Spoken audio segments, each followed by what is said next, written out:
177 милиони денари е висината на долгот кон Министерството за финансии, кој Советот на Штипската општина ќе бара да биде отпишан.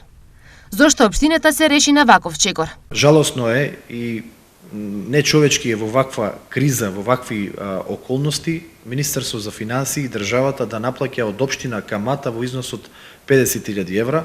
Кога имаме такви околности во државата, ќе побараме со одлука на Совет да се отпишат барем овие средства, не и основната главнина која што некогаш била подигната.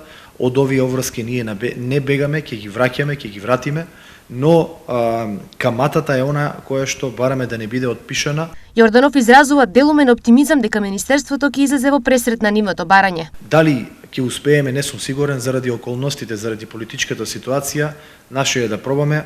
Дали ќе успееме, времето ќе покаже. Во нормални држави, во нормални околности, сигурно дека не постои држава во светот која што наплаќа на општина толкова камата, затоа што овие средства кои што Министерство за финансии пред 10-20 години ги вратило на Светска банка, се средства кои што државата ги вратила. Нормално истите тие средства општината или јавното предпријатие кои што биле кредитобаратели, кои што ги подигнале средствата, треба да ги вратат и нема бегање од тоа, но прашањето е зошто е потребно да плаќаме камата, која што финансиски не исцрпува и која што ни создава проблеми во ликвидноста на јавното предпријатие.